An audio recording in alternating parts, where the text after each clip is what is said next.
બગદાણામાં કોળી યુવાનને મારવાના ચર્ચાસ્પદ કેસ મામલે હાલમાં એક મોટા સમાચાર છે તે સામે આવી રહ્યા છે। સ્પેશિયલ ઇન્વેસ્ટિગેશન ટીમ એટલે કે એસઆઈટી દ્વારા આજે મહુવાની કોર્ટ ખાતે છે તે 7 દિવસના ફર્ધર રિમાન્ડની માંગણી કરવામાં આવી છે, જેને લઈને 7 દિવસના જે ફર્ધર રિમાન્ડ માંગવામાં આવ્યા હતા તે ફિક્સ ફોર હિયરિંગ કરવામાં આવ્યું છે, એટલે કે આવતીકાલે આ છે રિમાન્ડની જે સુનાવણી છે તે કરવામાં આવશે। સાથે જ જો મોટા સમાચારની વાત કરવામાં આવે તો કોર્ટમાં છે તે એસઆઈટી દ્વારા એક 120B ની જે કલમ છે જૂની આઈપીસી ની તેનો ઉમેરો કરવા માટેનો રિપોર્ટ આપવામાં આવ્યો હતો અને તે કોર્ટે ગ્રાહ્ય રાખ્યો છે, એટલે કે ગુનાહિત કાવતરું રચવું જેની એક કલમ છે વધુ એક કલમનો ઉમેરો કરવામાં આવ્યો છે। અગાઉ પણ આઈપીસી ની 307 તેમજ 114 ની જે કલમ છે તેનો ઉમેરો કરવામાં આવ્યો તો આમ કહી શકાય કે જે 8 આરોપીઓ છે તેની મુશ્કેલીમાં હવે વધારો થઈ શકે તેવા શક્યતા દેખાઈ રહી છે।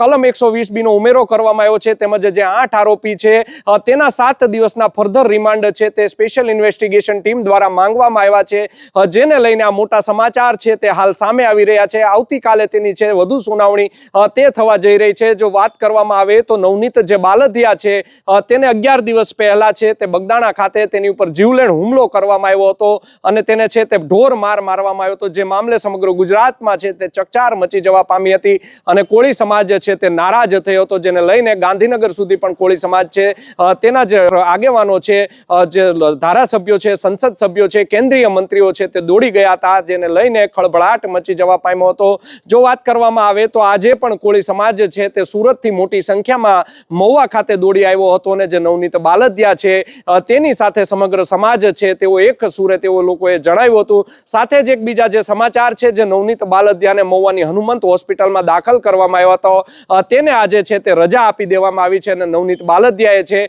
તે લોકોને વિનંતી કરી છે કે આ લડાઈ છે તેમાં કોઈ આહિર સમાજ સાથેની લડાઈ નથી, આ માત્ર ને માત્ર આરોપી સાથેની લડાઈ છે, જયરાજ આહિર સાથેની લડાઈ છે તેવું તેણે છે જણાવ્યું હતું। શું કહી રહ્યા છે નવનીત બાલદિયા તે પણ સાંભળો। નવનીત બાલદિયા, ગામ બગદાણા, તાલુકો મહુવા, જિલ્લો ભાવનગર, કોળી। દરેક સમાજના આગેવાનોને હું નમ્ર વિનંતી કરું છું કે આપણે અન્ય કોઈ સમાજની કે આહિર સમાજની કોઈની આપણે ટીકા ટિપ્પણી કરવી નહીં। મારા નામથી કોઈની હારે આપણે અન્ય સમાજ હારે કોઈ જોડે કે આહિર સમાજ હારે મારે પર્સનલ કોઈની સાથે કોઈ વાંધો નથી। આપણે ખાલી જયરાજ આહિર હારે જ છે જે કાંઈ છે એ, તો મારા નામથી કોઈ આપણે એકબીજાને કોઈની લાગણી દુભાય એવા વિડીયો કે ઓડિયો બનાવવા નહીં, એ ખાસ મારી સમાજને નમ્ર વિનંતી છે, બરાબર ને। જેટલા આપણા સમાજના લોકો આગેવાનો મને મળવા આવ્યા છે, મારી ખબર અંદર પૂછવા, જેટલા આગેવાનો, પદાધિકારીઓ, અધિકારીઓ, એનો બધાને હૃદયપૂર્વક હું આભાર માનું છું અને જય કોળી સમાજ। તો આપે સાંભળ્યા હતા નવનીત બાલદિયા, તેમને હાલ હોસ્પિટલના બિછાનેથી રજા આપી દેવામાં આવી છે, એટલે કે છેલ્લા 11 દિવસથી જે લોકો છે તે હોસ્પિટલ ખાતે ઉમટી પડ્યા હતા। જ્ઞાતિના જે ધારાસભ્યો છે, આગેવાનો છે તે મોટી સંખ્યામાં છે મહુવા ખાતે ઉમટી રહ્યા હતા। હાલ તેને હોસ્પિટલમાંથી ડિસ્ચાર્જ આપી દેવામાં આવ્યું છે અને તેનું જે ગામ છે બગદાણા ખાતે ત્યાં તેઓ હવે આવી ગયા છે અને ત્યાં છે ઘરે છે તે હવે આરામ કરશે। કોઈ એસઆઈટી દ્વારા પણ તપાસનો ધમધમાટ છે તે શરૂ કરી દેવામાં આવ્યો છે અને ફર્ધર રિમાન્ડની જે માંગણી કરવામાં આવી છે તેની ઉપર આવતીકાલે કોર્ટમાં શું સુનાવણી થશે તેની વિગતવાર અમે અહેવાલ છે તમને આપતા રહીશું। પરંતુ ચોક્કસથી કહી શકાય કે લોકોની છે જે આરોપીઓ છે 8 આરોપીઓ તેની મુશ્કેલીમાં હવે વધારો થતો જોવા મળી રહ્યો છે।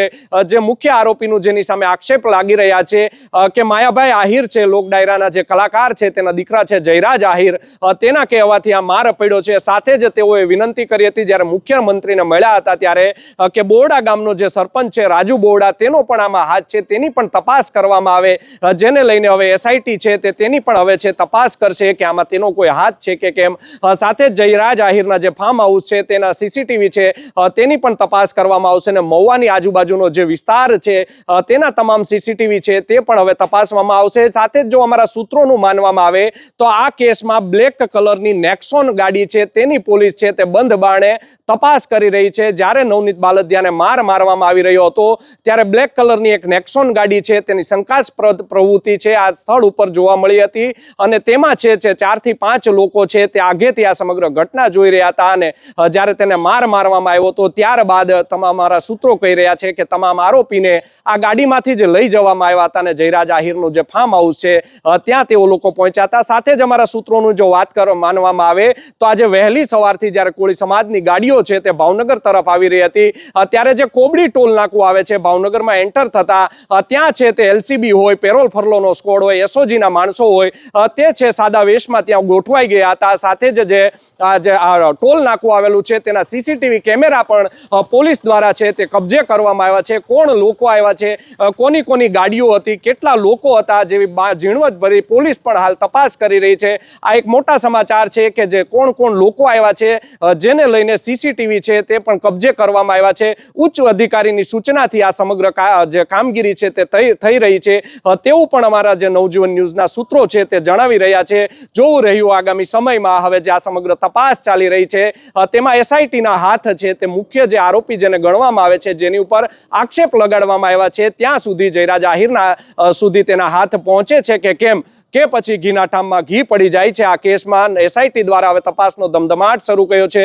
રોજબરોજની જે કામગીરી છે તે ભાવનગર રેન્જના IG છે ગૌતમ પરમાર તેને આપી રહ્યા છે, જેને લઈને આવતીકાલે હવે કોર્ટમાં શું સુનાવણી થાય છે જેની વિગતવાર અપડેટ છે અમે તમને આપતા રહીશું. યશપાલસિંહ ચૌહાણ, નવજીવન ન્યૂઝ, ભાવનગર.